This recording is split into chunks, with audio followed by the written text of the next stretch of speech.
A'udzubillahi minasyaitonirrajim. Bismillahirrahmanirrahim. Assalamualaikum warahmatullahi wabarakatuh.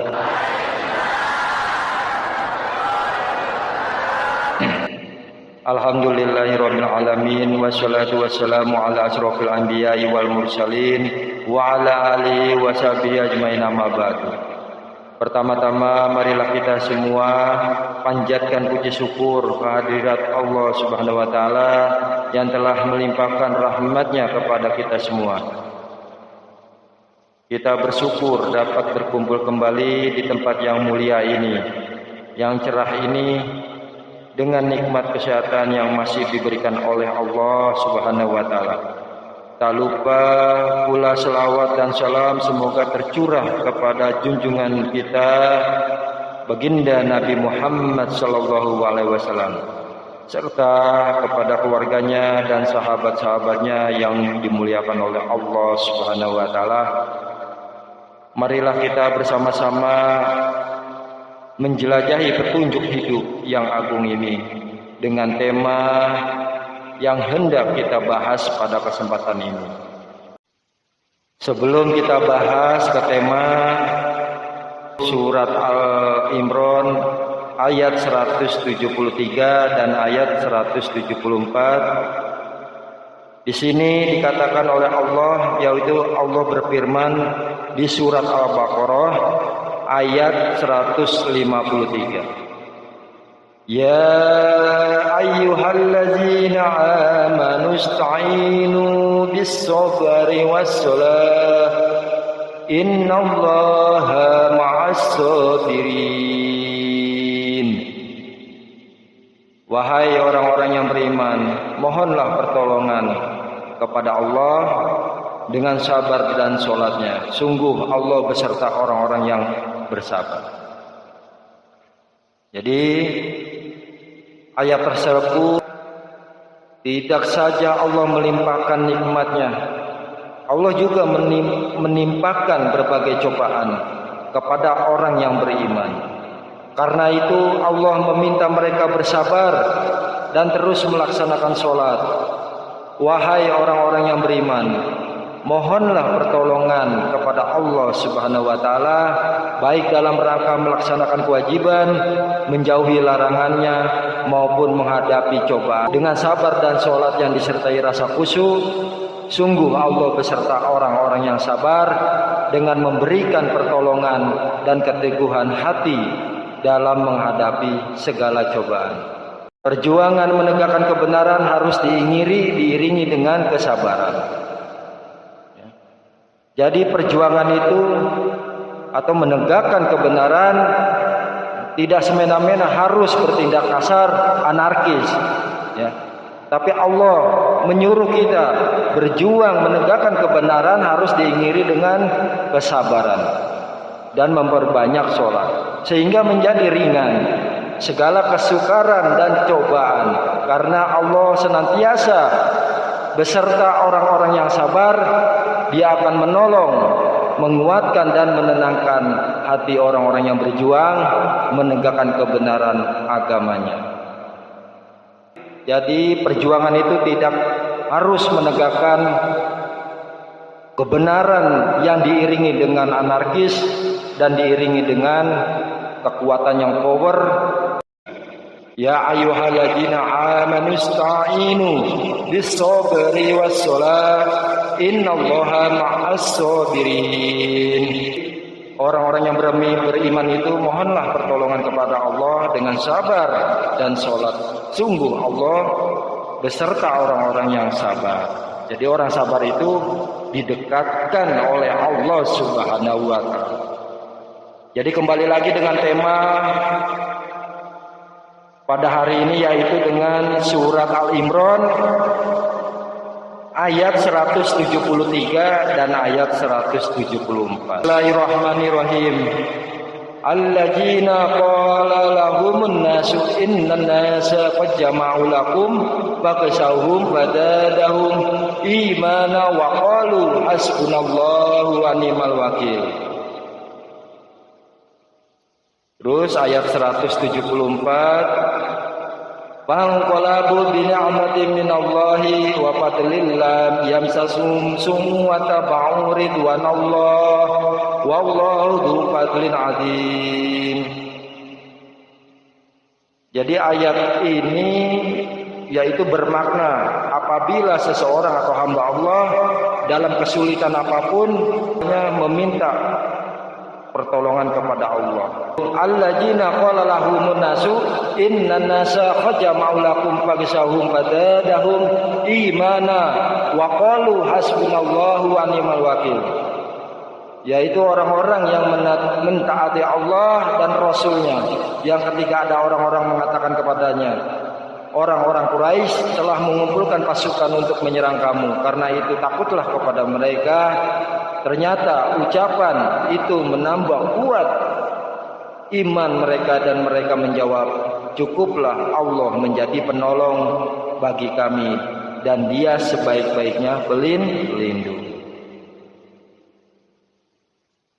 Hanya Allah yang sebaik-baiknya pelindung dan sebaik-baiknya penolong.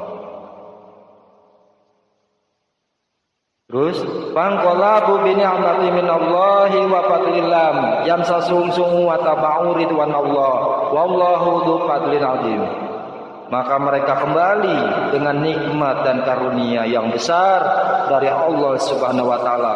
Mereka tidak ditimpa suatu bencana dan mereka mengikuti kehendak Allah. Allah mempunyai karunia yang besar.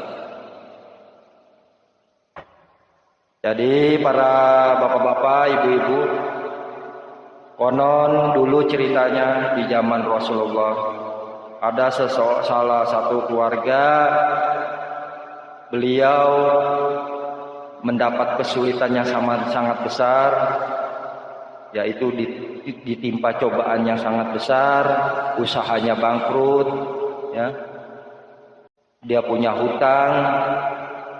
Kalau di zaman sekarang hutangnya tuh miliaran, ya, 2 miliar atau 3 miliar, dan posisinya dia udah bangkrut, ya, jadi tukang ojek, jadi tukang cendol. Kira-kira setahun, 2 tahun, 3 tahun belum bisa kebayar dengan jumlah tersebut.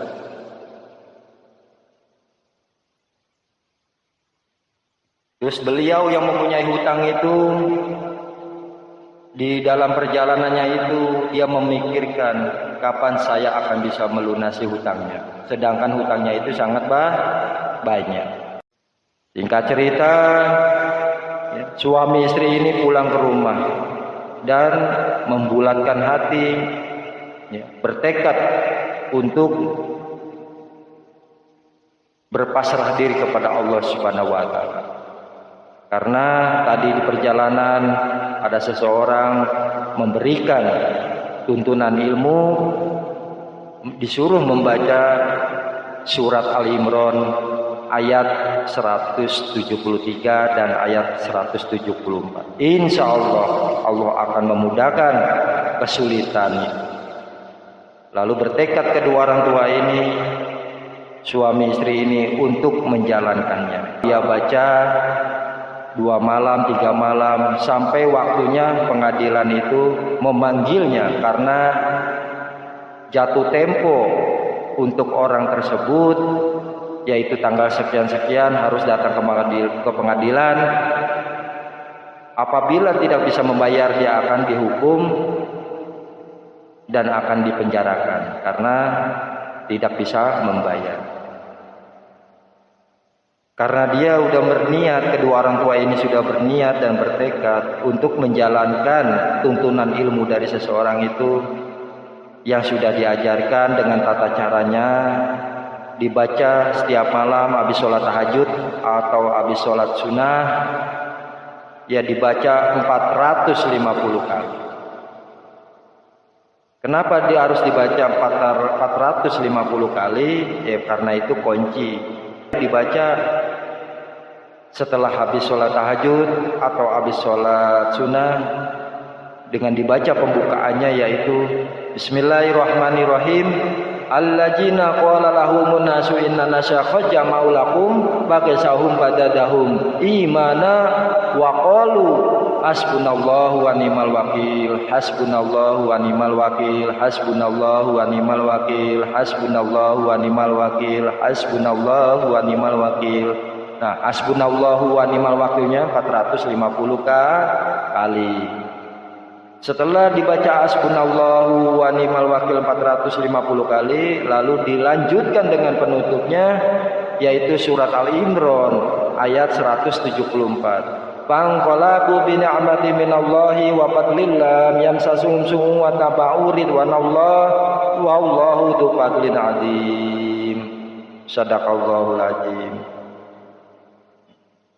Nah, kedua orang tua itu hari pertama, hari kedua, hari ketiga dibaca, ya, suami istri ini. Suaminya di depan, istrinya di kamar belakang, ya. Dibaca. Tapi beliau karena sudah pasrah, sudah yakin kepada Allah, hanya Allah lah yang sebaik-baiknya pelindung, hanya Allah lah sebaik-baiknya pertolongan. Waktu besoknya mau dipanggil ke pengadilan, orang ini tertidur. Ya, malam terakhirnya dia baca, karena besok mau menghadap ke pengadilan, mereka tertidur. Beritahu dia bahwa Pak Gubernur zikirnya kurang 1. Lalu terbangun kedua orang tua, si bapak ini terbangun karena dia mimpinya begitu. Diceritakan oleh istrinya, kata istrinya, ya udah Pak, besok kita ke Pak Gubernur aja, siapa tahu ada bisa ngebantu kita.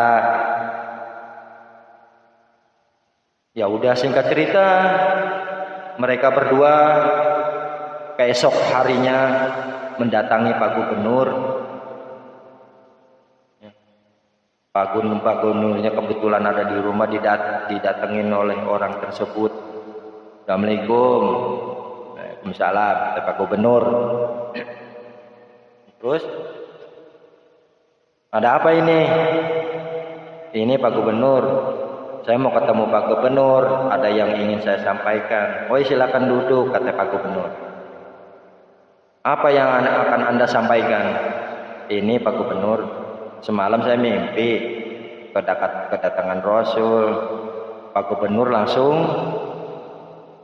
kaget. Ya, kaget kayak nggak percaya. Tukang ojek mimpi ketemu Rasul. Wah, saya aja yang jadi gubernur susah, mimpi ketemu Rasul. Tukang ojek mimpi ketemu Rasul. Kata dalam hatinya Pak Gubernur. Terus Pak Gubernur bertanya lagi, apa yang kamu impikan kalau benar-benar ketemu Rasul? Begini Pak Gubernur, kata Rasul, saya suruh sampaikan kepada Pak Gubernur. Katanya Pak Gubernur semalam zikirnya kurang 1. Kaget lagi Pak Gubernur. Lah, ini mimpinya benar apa enggak? Tapi benar, kata Pak Gubernur, karena saya merasakan memang semalam saya zikirnya kurang 1, sedangkan istri dan anak saya tidak akan tahu tentang kejadian ini. Kenapa orang tersebut kok tahu? Kata Pak Gubernur, ya udah, memang ada apa? Memang ada masalah apa? Kok kalian sampai sempat bermimpi ketemu Rasulullah? Begini Pak Gubernur, diceritakanlah sama kedua orang tua ini masalahnya. Terus kata Pak Gubernur, ya udah, tenang aja, nanti datang aja ke pengadilan, nanti semua saya yang akan bayar. Lalu kedua orang tua ini menangis, ya, menangis bukan kesakitan, menangis terharu. Ya, alhamdulillah Pak Gubernur, kalau Pak Gubernur mau bantu saya, ya Allah, terima kasih ya Allah. Ya udah, kata Pak Gubernur, udah buru-buru pulang, ya, dan siap-siap untuk ke pengadilan. Tunggu aja nanti saya datang. Nah, itu singkat ceritanya. Ya, jadi kesimpulannya apapun kesulitan, apapun musibah kita, kalau Allah sudah berkehendak, ya kalau Allah sudah yang mengaturnya, ya semua juga bisa terjadi. Di luar nalar manusia, di luar dugaan manusia. Padahal kan kemarin-kemarin kedua orang ini kan bertemu sama seseorang di jalan itu berkata, saya punya utang, kira-kira saya nggak bakalan sanggup bayar karena hutangnya miliaran. Sedangkan saya kerjaannya begini, bekas bangkrut, ya jadi tukang ojek, jadi tukang es cendol, ya. Karena Allah sudah memberikan pertolongan, ya terjadi. Nah, disitulah yang dibilang doa, apabila kamu mendapat musibah yang besar, mendapat kesulitan yang besar, jangan sampai berpikir yang tidak-tidak. Jangan sampai ya belok kiri atau mengambil jalan pintas. Kita pesugihan, kita ke orang yang tidak bertanggung jawab, ya. Kita pergi ke dukun meminta sesuatu, itu sudah dosa besar. Kita sudah punya utang, kita sudah punya musibah, ditambah lagi dosa besar. A'udzubillah min dzalik. Jadi barang siapa kita mendapat musibah, barang siapa kita mendapat kesulitan yang sangat besar, jangan sampai kita berbuat dosa lagi. Kita mempunyai iman, kita mempunyai keyakinan kepada Allah Subhanahu wa taala, ya kita mengadunya kepada Allah. Karena apa? Semua tuh yang di dalam Al-Qur'an itu semuanya ada, untuk bidang apapun ada. Tergantung kitanya. Kita mau belajar, kita mau nuntut ilmu, kita mau buka itu yang namanya Al-Quran, jangan buat pajangan doang. Jadi kembali lagi yang tadi temanya, yaitu doa yang Allah, insya Allah Allah itu akan menolong. Kesulitan apapun, yang penting modalnya keyakinan. Karena kalau tidak yakin ya selesai. Seminggu, 2 minggu, 3 minggu, oh hidup gue begini-gini aja ya. Ini langganan gue pada hilang, langganan gue begini-begini aja, ya kan? Kok dagangan gue sepi, ya? Kok gue nggak naik pangkat, padahal udah dibaca-baca. Ya udah gagal, karena apa? Kita sudah tidak yakin, kita sudah berburuk sangka kepada Allah, kita sudah meragukan kekuasaan Allah. Jadi modalnya itu keyakinan kalau pengen dijabah sama Allah Subhanahu wa taala. Yang penting kita tahu tata caranya. Ilmu itu ada tata caranya. Yaitu dibaca setiap malam, habis sholat sunnah atau habis sholat tahajud, kita duduk, kita berpasrah diri kepada Allah Subhanahu wa taala, lalu kita baca Bismillahirrahmanirrahim.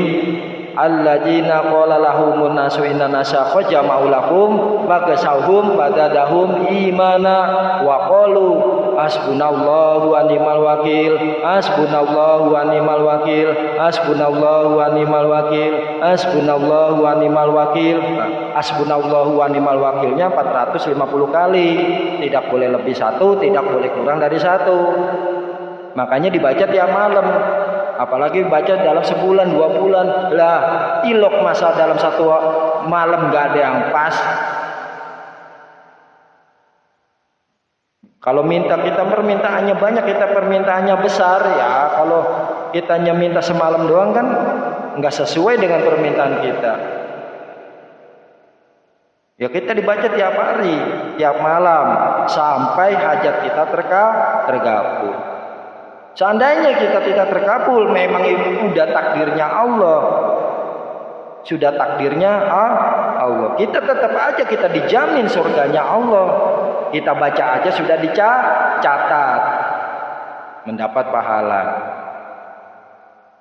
Ya gitu. Jadi jangan sampai di zaman sekarang ini tahun 2025 banyak orang yang sudah menyimpang. Karena apa? Allah itu tidak butuh makan, Allah itu tidak butuh minum. Allah itu hanya butuh umatnya beribadah kepadaku. Itu. Jangan sampai kita bikin mewah-mewah, ya, bekakak ayam, nasi tumpeng, ya, kembang 7 rupa, kuenya 7 rupa. Ya. Allah tidak butuh itu. Yang butuh itu manusia. Ya boleh-boleh saja kita menyediakan makanan minuman, tapi niatnya kepada orang yang datang. Kita suguhin minum karena orang udah datang ke rumah kita untuk berdoa. Kita sediain minum, kita sediain makan. Ya tapi kalau kita berlebihan juga nggak boleh. Boleh ngutang-ngutang, ya nggak bisa. Kalau kita sudah nggak punya apa-apa, kita duduk sendiri, kita bareng keluarga saja, baru kita minta doa kepada Allah Subhanahu wa taala. Itu aja yang dijalanin. Amalannya ada, amalannya bukan kata mengarang, bukan kata saya, bukan kata orang lain, itu kata Quran. Yaitu alladzina qala lahumun nasu inna nasaqo jama'alakum famsahum badadahum imana wa qalu hasbunallahu wa ni'mal wakil. Fanqalabu bi ni'mati minallahi wa fadlin lam yamsasum su'un wa tabahu ridwanallah wallahu dzu fadlin adim. Dengan tata cara yang tadi saya sebutkan, yaitu 450 kali. Karena itu kunci, tidak boleh lebih dan tidak boleh kurang. Ya kalau kunci itu kan kunci motor, kunci mobil, kunci gembok, kalau dilebihin giginya 1, dikurangin giginya 1, ilok masa bisa terbuka? Yang orang mungkin. Karena sudah kunci ya segitu. Insya Allah, karena Allah itu maha mengetahui, Allah itu maha besar, Allah itu maha melihat, dan Allah itu tidak pernah tidur, dan Allah itu tidak pernah ingkar janji.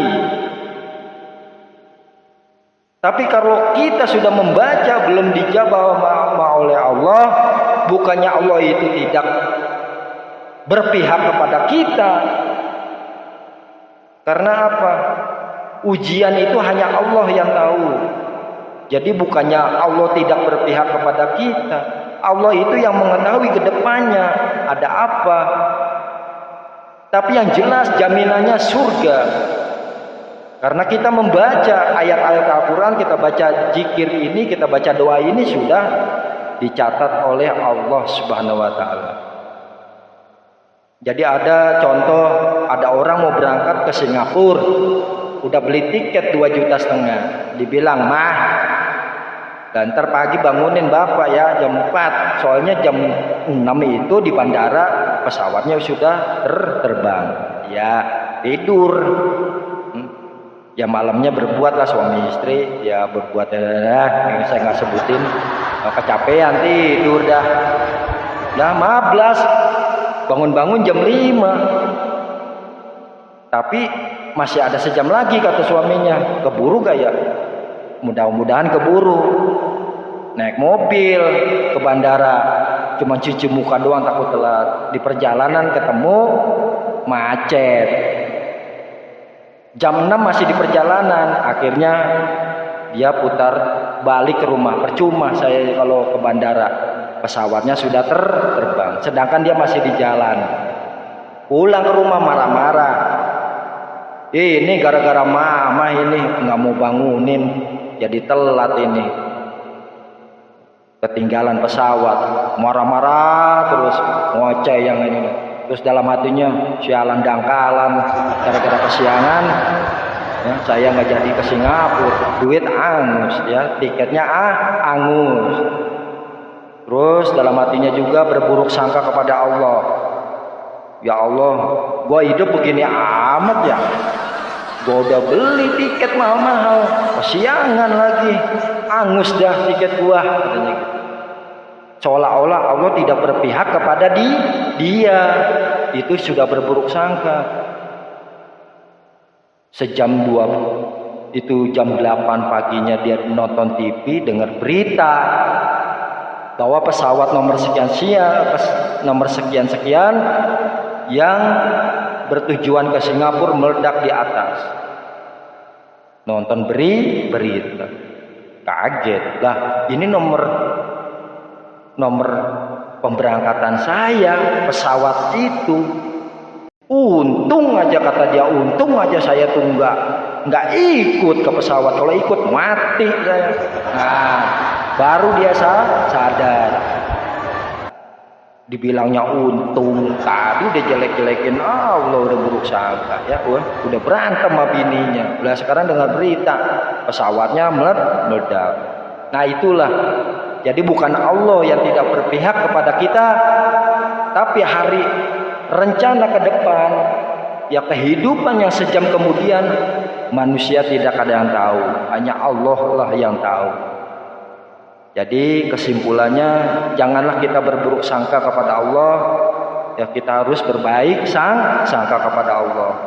Bukannya Allah tidak berpihak kepada kita. Apabila ada di hamba Allah yang tidak dijabah, yang tidak mencicipi kesenangan di dunia ini, tapi jaminan surga. Jadi kembali lagi, apabila ada seseorang atau yang hadir di sini mempunyai kesulitan yang sangat besar dan mendapatkan cobaan yang sangat besar, ayo kita marilah mulai dari sekarang kita bersandar diri, kita berpasrah kepada Allah Subhanahu wa taala. Inilah doa yang diridhoi, yang disenangi oleh Allah, yaitu surat Al-Imran ayat 173 dan ayat 174. Karena sebaik-baiknya pelindung dan sebaik-baiknya pertolongan hanya Allah Subhanahu wa taala.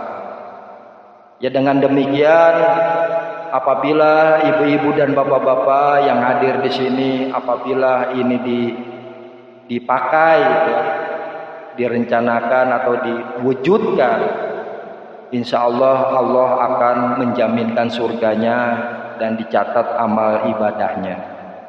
Walaupun niat kita tidak dijabah, tapi jaminannya surga. Walhamdulillahirabbil alamin. Jangan sampai kita berbalik ya, atau kita jangan sampai ke bermaksiat yang lain, meminta-minta kepada orang-orang yang tidak bertanggung jawab, ke dukun, ke orang-orang yang sok ngerti, sok pinter ya, harus pakai ini, karena Allah itu tidak butuh minum, karena Allah itu tidak butuh makan.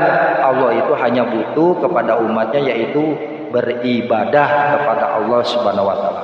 Jadi minum dan makan itu apabila kita mengundang teman, mengundang orang lain, ya itu suguhan buat mereka. Minum, makan, rokok ya, karena kita undang untuk sesuatu hal yang istilahnya kita selamatan apa ya kan, bacain doa, ya itu tujuannya itu. Tapi kalau lagi mendapat musibah, kesulitan, ya kita bersandar diri kepada Allah, ya kita pasrah kepada Allah. Cuma Allah lah yang sebaik-baiknya pelindung dan sebaik-baiknya pertolongan. Ya mudah-mudahan dalam acara ini, dalam pertemuan ini semoga bermanfaat ya, bermanfaat untuk kita semua. Dijauhi dari maksiat, dijauhi dari larangan-larangan Allah Subhanahu wa taala. Jadi kalau ada kata-kata yang salah itu dari saya, dan kalau ada kata-kata yang benar hanya milik Allah Subhanahu wa taala. Dengan demikian saya tutup dengan pembahasan ini. Insya Allah kemudian hari saya akan bahas tentang yang lainnya, yaitu di jalan Allah Subhanahu wa taala. Saya tutup dengan baca Al-Fatihah. A'udzubillahi minasyaitonirrajim. Bismillahirrahmanirrahim. Alhamdulillahirabbil alamin arrahmanirrahim maliki yaumiddin. Iyyaka na'budu wa iyyaka nasta'in.